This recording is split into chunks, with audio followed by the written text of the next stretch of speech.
Hello बेटे, कैसे हो आप? चलिए, हम लोग फिजिक्स में अभी तक बात की unit and dimension and scalar and vector quantity की बात कर लिए। एंड नाउ सीरियसली हम लोग अब बात करेंगे मोशन इन 2 और 3 डायमेंशन। सबसे पहले हम समझे कि कोई भी बॉडी रेस्ट में कब माना जाएगा और मोशन में कब माना जाएगा। रेस्ट एंड मोशन का बेसिक कंसेप्ट का वीडियो हमारे चैनल पर अवेलेबल है क्लास 9th के लिए, वो भी आप टॉपिक देख लीजिए। Rest and motion, distance displacement, acceleration, velocity, speed and velocity की काफ़ी अच्छी तरह से मैंने एक्सप्लेन किया, प्रयास किया हूँ। अब अच्छा लग रहा है नहीं लग रहा है वो तो आपकी अपनी अपनी चॉइस है, पर मुझे लग रहा है कि मैंने उसे काफ़ी अच्छी तरह से एक्सप्लेन किया। तो हम लोग अभी तक पढ़े थे कि यदि कोई बॉडी टाइम के साथ पोजीशन चेंज करता है तो बॉडी रेस्ट में कहलाएगा।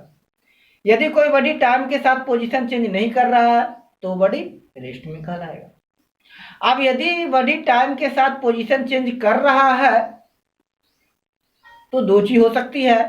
चेंज इन पोजीशन के लिए दो टर्म आया है, distance and displacement.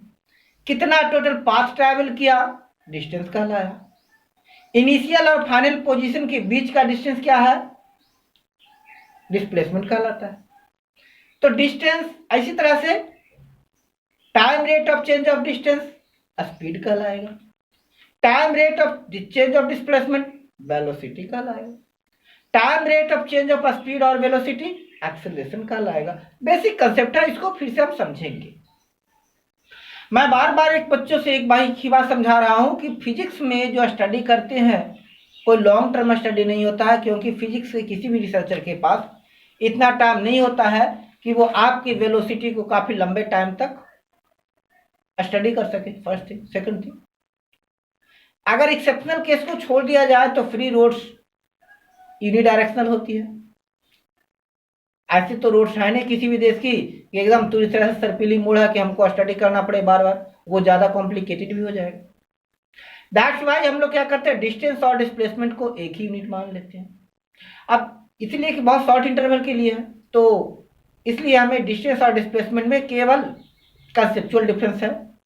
Practical approach में डिस्टेंस और डिस्प्लेसमेंट में डिफरेंस नहीं मानते। जब डिस्टेंस और डिस्प्लेसमेंट में डिफरेंस नहीं मानते तो हमारा स्पीड और वेलोसिटी में डिफरेंस नहीं होता है।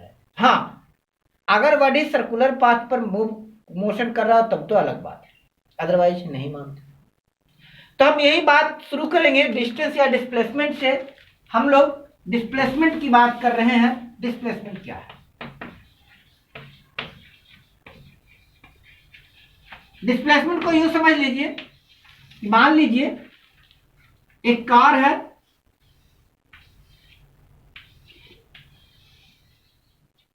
ना? पॉइंट ए पर है, T0 सेकंड पर। T0 वह टाइम होता है जब आपने ऑब्जर्वेशन स्टार्ट किया।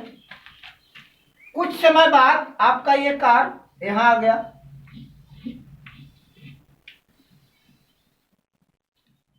बॉडी बी पॉइंट बी आ गया, ये हो गया T1 सेकंड।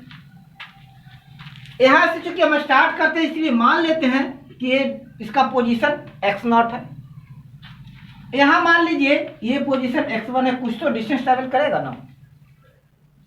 T0 टाइम पर पोजीशन x0, T1 नॉट पर x1। अब हम x और x1 क्यों मानते हैं? इट इज बिकॉज अगर रेफरेंस फ्रेम की बात करते हैं, स्टडी कर रहे हैं, तो आप देखिएगा इसमें कोऑर्डिनेट सिस्टम में ये एक्स एक्सिस होता है और ये वाई एक्सिस। अगर ऊपर की ओर मोशन करेंगे, कोई बड़ी सीधा ऊपर जा रहा है तो फिर वाई मान सकते हैं। हम 2 डायमेंशन में जाएंगे तो एक्स और वाई दोनों क्वांटिटी लेंगे। 3 डायमेंशन में पढ़ेंगे तो हम एक्स वाई जेड तीनों क्वांटिटी लेंगे। आगे पढ़ना है मोशन, फिर है मोशन इन 2 डायमेंशन, इसी में पढ़ेंगे। फिर उसी को पढ़ेंगे मोशन इन 3 डायमेंशन। जब मोशन इन 3 डायमेंशन की बात करेंगे तो फिर हम लोग बात करेंगे rain water problem, man umbrella problem, है ना, रिवर बोट प्रॉब्लम, 3 डायमेंशन की बात करेंगे तो अभी बेसिक समझ लेते हैं। तो अभी हम यूनिडायरेक्शन की बात किए, तो अब मान लेते हैं बॉडी एक्स एक्सिस पर ट्रेवल कर रहा है।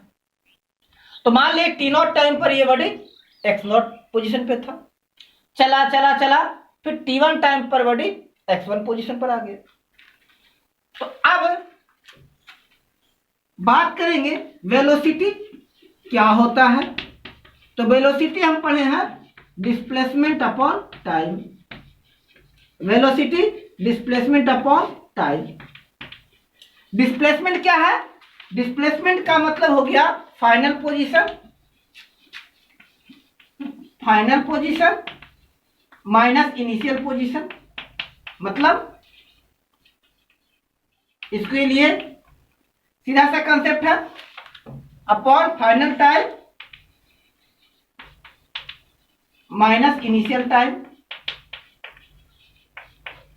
पहले समझे फाइनल पोजीशन और इनिशियल पोजीशन क्या है।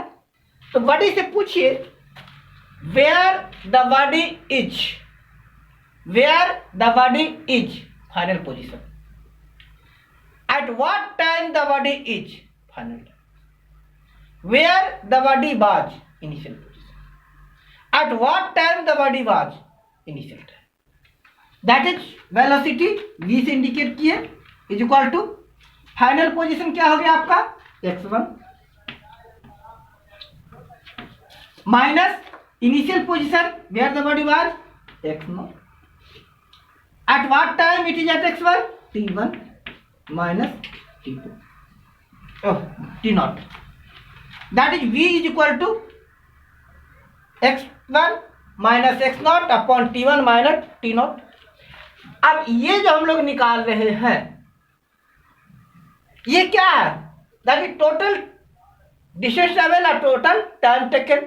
तो आप लोअर क्लास में पढ़े थे एवरेज, एवरेज का क्या कंसेप्ट था, total value upon number of values, that is इसको हम क्या कह दिए, पोजीशन जो है ये हो गया x1 माइनस x0, इसको इंडिकेट किए किससे, del x, that is v a v, ये एवरेज वेलोसिटी हो गया इज इक्वल टू क्या हो गया del x upon del t, average velocity हो गया del x upon del t, where del x क्या हो गया जो था final position minus initial position, del t क्या हो गया final time minus initial time.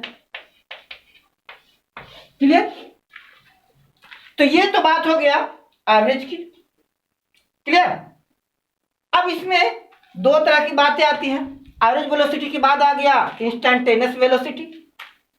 Average velocity तो निकल गया, means where the body was, where the body is. अब सपोज कि ये बात कहता है कि चलो ठीक है आपने तो निकाल दिया, इनिशियल पोजीशन था, फाइनल पोजीशन किस स्पीड से गया। अब इसके बीच में पॉइंट सी आ गया एट अ पर्टिकुलर इंस्टेंट, यानी इसके लिए अगला जो कंसेप्ट हम बात करेंगे वो हो जाएगा इंस्टैंटेनियस वेलोसिटी। क्या है ये, डिस्प्लेसमेंट तो समझ में आ गया।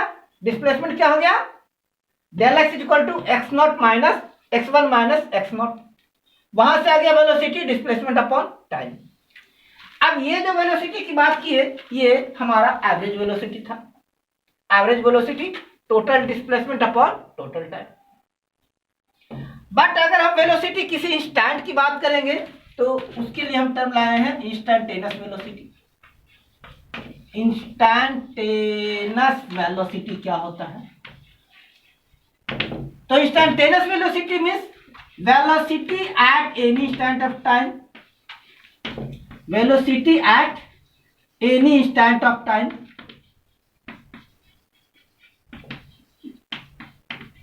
अब t1 और t0 के बीच का और कोई नॉट ले लो, t हाफ, t1 क्वार्टर, कुछ भी टाइम ले लो उस समय की स्पीड। अब instantaneous velocity that is velocity at any instant of time. Clear? तो इस कंडीशन में हम मान लेते हैं कि डेल टी बहुत ही स्मॉल है। जब इंस्टेंट की बात करेंगे तो डेल टी को स्मॉल मानेंगे, और जब डेल टी बहुत स्मॉल होगा तो डेल एक्स भी स्मॉल होगा। यानी इस कंडीशन में हम डेल टी और डेल एक्स और डेल टी को क्या करेंगे, डिफ्रेंशिएट कर देंगे, यानी इंस्टेंटेनियस वेलोसिटी, इसके लिए कंसेप्ट हो गया v is equal to limit del t tends to 0 del x upon del t. Limit del t tends to 0 del x upon del t. अब ये क्या बतला रहा है? ये बतला रहा है कि time rate of displacement, time rate of displacement. जहां टाइम रेट आ जाता है वहां के लिए हमारा कंसेप्ट आ जाता है D upon d T. D upon d T क्या बता रहा है? Time rate of displacement, time rate of क्या, जो क्वांटिटी दिया हुआ है। डी अपॉन डी टी ये बता रहा है time rate of change, time rate of change of what, change of what, position, displacement. तो time rate of change of displacement क्या हो गया? Velocity. That is velocity is equal to हो गया dx अपॉन dt। क्लियर? अब इसकी dimensional formula की बात करते हैं। तो वेलोसिटी क्या है? डिस्टेंस या डिस्प्लेसमेंट अपॉन टाइम। इसका dimensional formula lt minus 1। Dimensional formula क्या हो गया? lt minus 1। कैसे निकाले? तो वेलोसिटी इज इक्वल टू क्या होता है?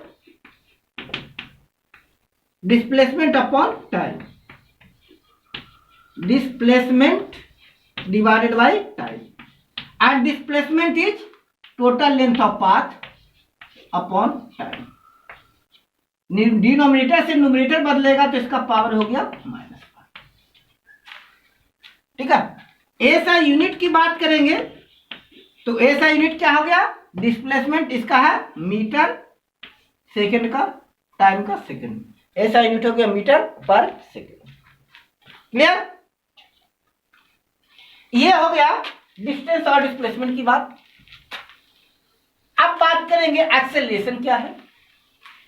ठीक है? जब डिस्प्लेसमेंट की बात हो गई तो ये अभी तक हमें समझ में आ गया है। डिस्प्लेसमेंट क्या है? Time rate of change of displacement, time के साथ जो डिस्प्लेसमेंट चेंज हो रहा है। ठीक है? वो 5 सेकेंड में मान लिया 100 मीटर गया, 5 सेकेंड में 100 मीटर गया तो किस रेट से गया? तो 100 डिवाइडेड बाय 5 यानी 20 मीटर पर सेकेंड। टाइम रेट का मतलब हो गया पर यूनिट टाइम। ये कंसेप्ट ध्यान रखिएगा, जहां भी बात आती है पर यूनिट, है ना, रेट की बात हो रही है, rate, time rate per unit time. Per unit time is, unit time इसका फंडामेंटल यूनिट 1 सेकंड है। तो टाइम रेट का मतलब 1 सेकंड में कितना दूर गया। अब बात करेंगे एक्सेलरेशन क्या है। उसी तरह से एक्सेलरेशन कहता है कि the time rate of change of speed या वेलोसिटी। फिर एक्सेलरेशन को समझने के लिए वही बेसिक पे आ जाते हैं। मान लेते हैं एक व्हीकल है, आप ऑब्जर्व किए t इज इक्वल टू 0, यहां पर इसका स्पीड है 0 किलोमीटर पर आवर, या ले लीजिए 0 मीटर पर सेकंड। चलिए कंफ्यूजन थोड़ा सा ना हो इसलिए अभी पॉइंट ए पर था, व्हीकल चला, अब व्हीकल यहां आ गया,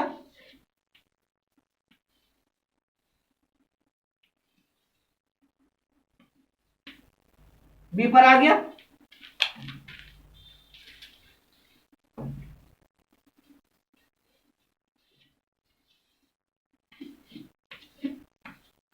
टी इज इक्वल टू यहां टी ले लीजिए, यहां T1 ले लीजिए, यहां T0 ले लीजिए, यहां मान लीजिए v है, v मीटर पर सेकंड, ये पोजीशन भी है।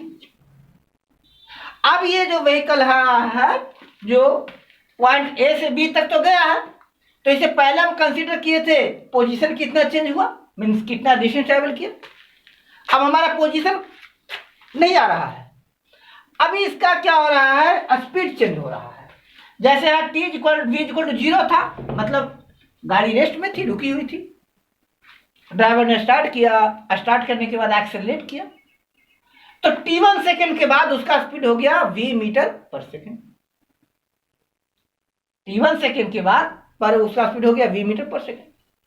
अब यहाँ 0 मीटर पर सेकेंड से v मीटर पर सेकेंड तक तो स्पीड चेंज हुआ ना, इसको हम क्या कर देंगे, डेल वी। डेल वी क्या हो गया, v माइनस, या इसको अभी v इक्वल टू 0 की जगह पर मान लेते हैं, इसको कर लो v नॉट कर लीजिए, v equal to v nought, इसको कर लीजिए v इक्वल टू v1। तो v1 minus v nought, time change किस तरह से हुआ है, तो t1 minus t not.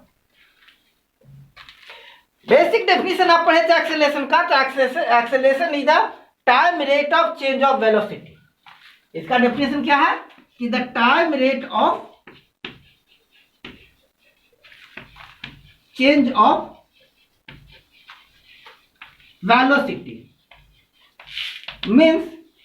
means rate of change of velocity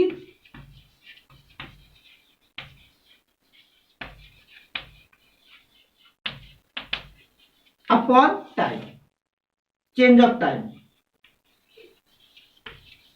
change of time।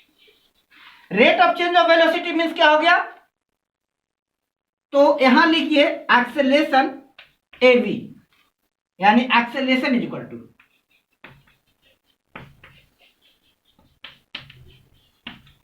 ठीक है ए एवरेज एक्सेलरेशन क्या हो गया, v nought minus v1 minus v nought upon t1 minus t nought. अब v1 माइनस वी नॉट क्या है, v1 minus v nought क्या है, a b is equal to हो गया v1 minus v nought del v upon del t. ये हो गया एवरेज एक्सेलरेशन की बात। अब बात करेंगे फिर इंस्टेंटेनियस एक्सेलरेशन की बात क्या है, ये तो एवरेज एक्सेलरेशन होगी। इंस्टेंटेनियस एक्सेलरेशन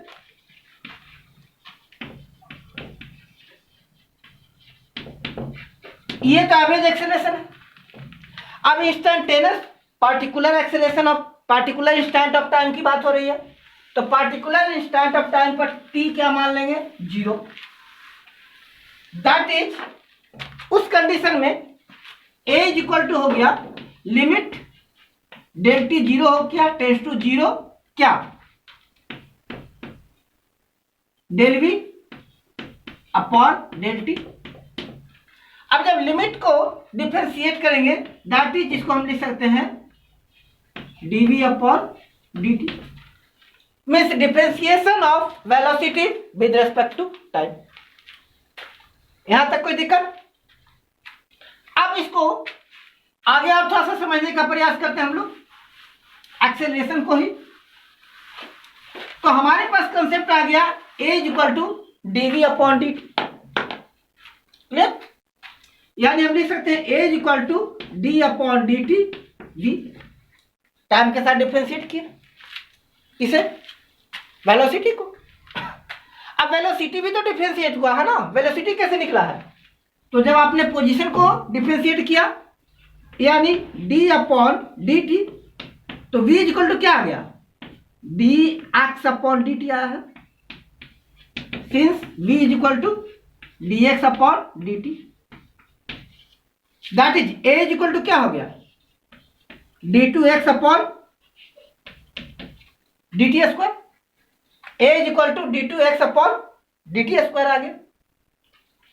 एक ये कंसेप्ट आ गया, यानी a is equal to d2x upon dt square. चलो इसको एक और तरीके से समझते हैं। हमारे पास a इज इक्वल टू क्या आया है, d upon dt into dv upon dt, clear.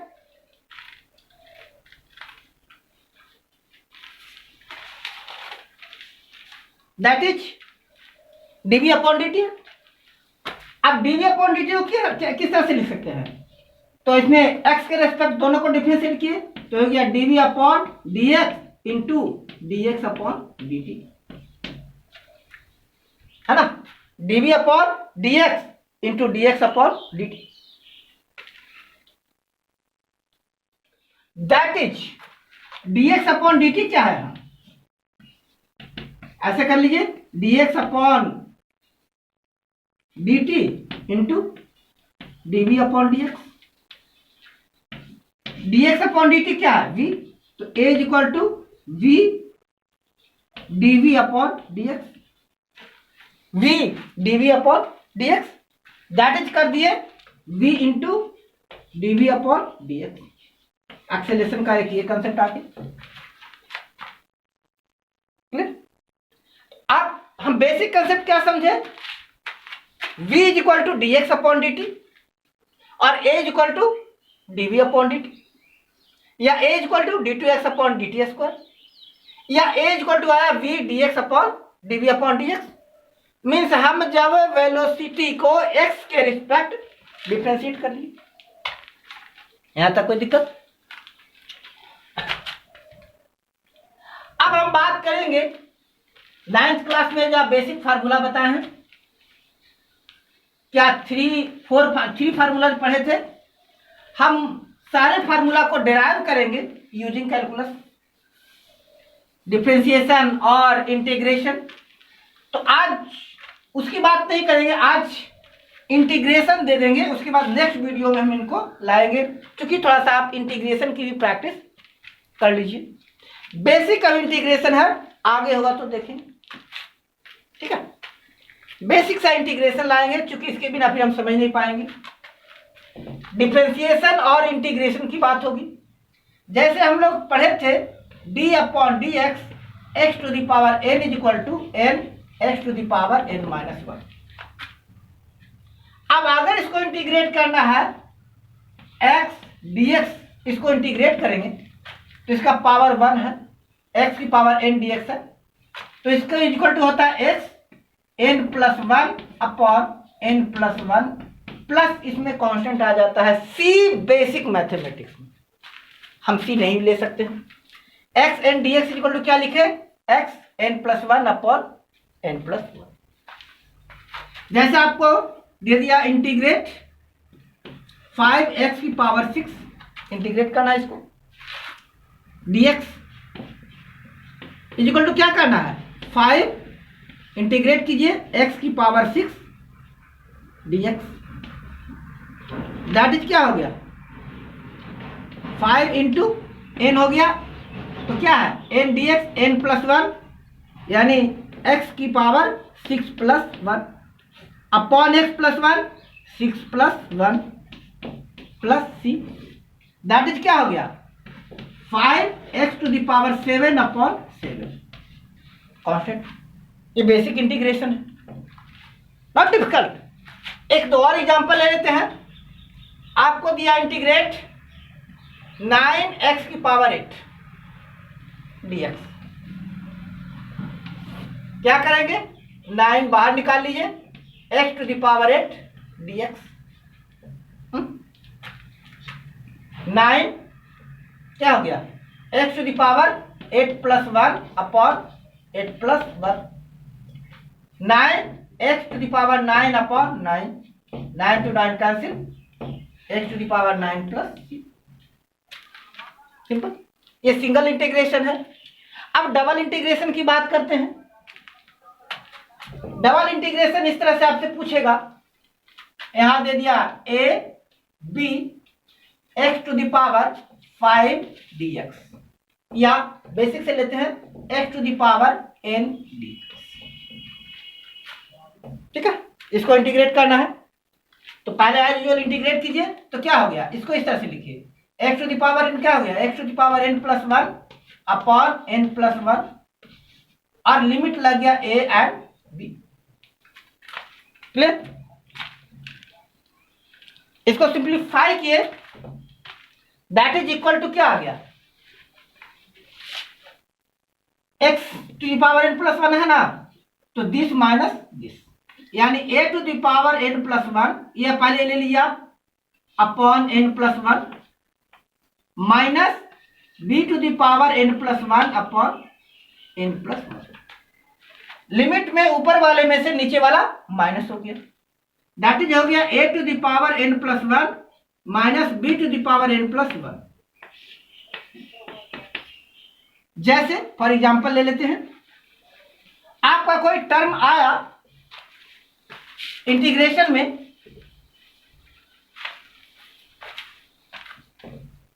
आ गया x⁶ dx,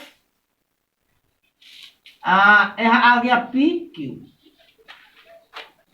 सोल्व किए T1 T0, या वही कर लेते हैं T1 T0। ठीक है,